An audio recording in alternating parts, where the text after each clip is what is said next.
علی بن ابراہیم وغیرہ نے بسند معتبر و حسن امام محمد باقر علیہ السلام سے روایت کی ہے کہ حضرت نے ان آیات کی تفسیر میں فرمایا کہ خدا نے 2 اشخاص کو انطاکیہ والوں کی جانب مبعوث فرمایا۔ ان دونوں رسولوں نے ان باتوں کے کہنے میں سبقت کی جن کے وہ لوگ منکر تھے، تو ان لوگوں نے ان رسولوں پر سختی اور زیادتی کی اور اپنے بت خانے میں ان کو قید کر دیا۔ پھر خدا نے ایک تیسرے رسول کو بھیجا۔ وہ جب شہر میں داخل ہوئے تو لوگوں سے کہا کہ مجھے اپنے بادشاہ کے پاس لے چلو۔ لوگ ان کو لیے ہوئے بادشاہ کے محل کے دروازے پر پہنچے تو رسول نے کہا، میں جنگل میں عبادت کیا کرتا تھا، چاہتا ہوں کہ تمہارے بادشاہ کے پروردگار کی عبادت کروں۔ لوگوں نے یہ خبر بادشاہ کو پہنچائی۔ اس نے حکم دیا کہ ان کو بت خانے میں لے جاؤ تاکہ وہ ہمارے خدا کی پرستش کریں۔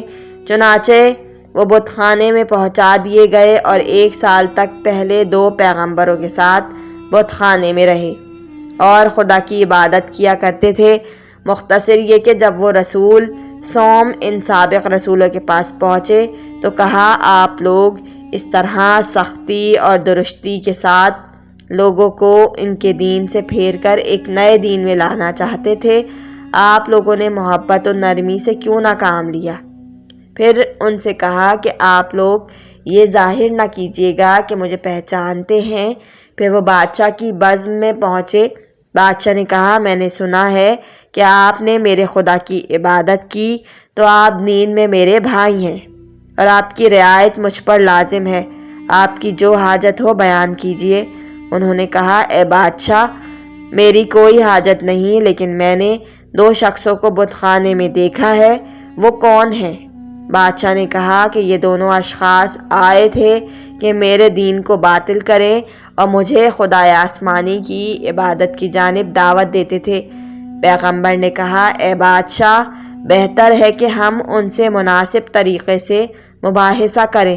اگر حق ان کے ساتھ ثابت ہو جائے تو ہم ان کی مطابقت کریں، اور حق ہمارے ساتھ ثابت ہو جائے تو وہ ہمارے دین کی مطابقت کریں۔ جو رعایتیں اور آسانیاں ہمارے لیے ہیں ان کے لیے بھی ہوں۔ بادشاہ نے منظور کیا اور ان کو بت خانے سے بلوایا۔ وہ لوگ آئے تو تیسرے پیغمبر نے ان دونوں سے پوچھا، آپ لوگ اس شہر میں کیوں آئے ہیں؟ انہوں نے جواب دیا کہ اس لیے کہ بادشاہ کو اس خدا کی عبادت کی طرف بلائیں جس نے زمین و آسمان کو پیدا کیا اور رحم مادر میں لڑکا یا لڑکی جو چاہتا ہے خلق کرتا ہے اور جیسی صورت چاہتا ہے بناتا ہے۔ اس نے درختوں کو اگایا، پھلوں کو پیدا کیا، وہی آسمان سے پانی برساتا ہے۔ اس تیسرے رسول نے کہا کہ کیا تمہارا خدا اس بات پر قادر ہے کہ اندھے کو بینا کر دے؟ انہوں نے کہا، ہاں، ہم دعا کریں گے، اگر وہ چاہے گا تو بینا کرے گا۔ رسول سوئم نے پوچھا کہ کسی اندھے کو بلوائیے جو کبھی نہ دیکھ سکا ہو۔ غرض ایک مادرزاد اندھا لایا گیا تو ان دونوں رسولوں سے کہا کہ اب آپ دعا کیجئے کہ خدا اس کو دیکھنے والا کر دے۔ اگر آپ اپنے دعوے میں سچے ہیں۔ وہ دونوں حضرات اٹھے، 2 رکعت نماز پڑھ کر خدا سے دعا کی۔ اسی وقت اس کی آنکھیں روشن ہو گئیں۔ اس نے آسمان کو دیکھا۔ پھر رسول صوم نے کہا، اے بادشاہ، دوسرے مریض کو بلوائیے۔ پھر ایک اور مریض بھی لایا گیا تو خود رسول سوئم نے سجدہ کیا اور دعا کی، وہ اندھا بھی بینا ہو گیا۔ پھر بادشاہ نے کہا، انہوں نے اگر ایک حجت اور ایک دلیل ہم پر قائم کی تو ہم نے بھی اسی کے ایسی ایک دلیل قائم کر دی۔ آپ کسی ایسے شخص کو بلوائیے جو اپاہج ہو، حرکت نہ کر سکتا ہو۔ ایک ایسا مریض بھی لایا گیا تو رسول سوم نے کہا، آپ لوگ دعا کیجئے کہ خدا اس کو شفا بخشے۔ ان دونوں رسولوں نے پھر نماز پڑھی اور خدا کی عبادت کے بعد خدا سے دعا کی، اسے صحت یاب فرمایا اور وہ اٹھ کھڑا ہوا اور چلنے لگا۔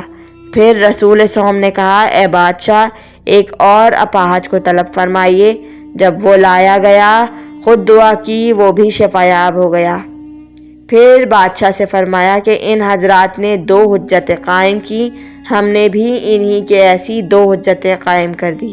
اب ایک بات رہ گئی ہے، اگر یہ لوگ اس کو پوری کر دیں تو میں ان کے دین میں شامل ہو جاؤں گا۔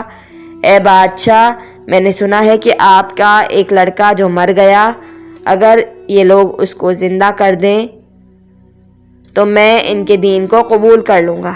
بادشاہ نے کہا، پھر تو میں بھی ان کے دین کو قبول کر لوں گا اور ایمان لاؤں گا۔ پھر ان سے کہا کہ ایک بات بس باقی ہے، بادشاہ کا جو لڑکا مر چکا اور دفن ہو چکا اس کو آپ زندہ کر دیں تو ہم آپ کے دین میں داخل ہو جائیں گے۔ یہ سن کر وہ دونوں رسولان خدا سجدے میں گر گئے اور ذکر الہی میں طول دیا۔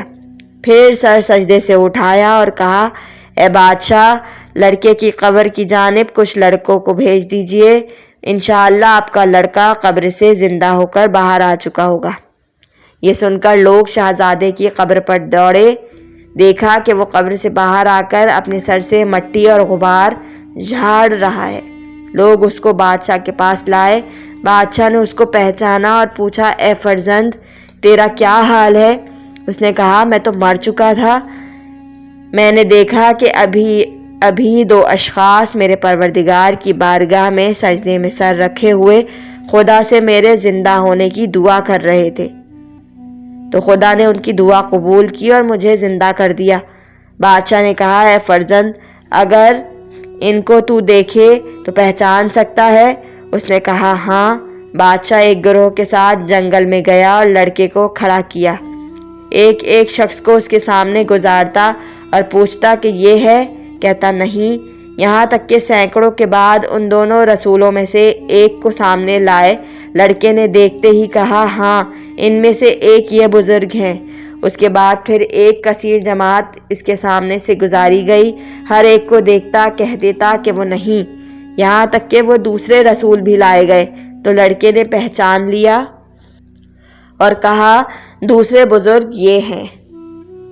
یہ دیکھ کر رسول سوم نے کہا، میں آپ کے خدا پر ایمان لایا اور جان لیا کہ جو پیغام آپ لائے ہیں وہ حق ہے۔ بادشاہ بھی ایمان لایا اور اس کے اہل مملکت سب ایمان لائے اور مسلمان ہو گئے۔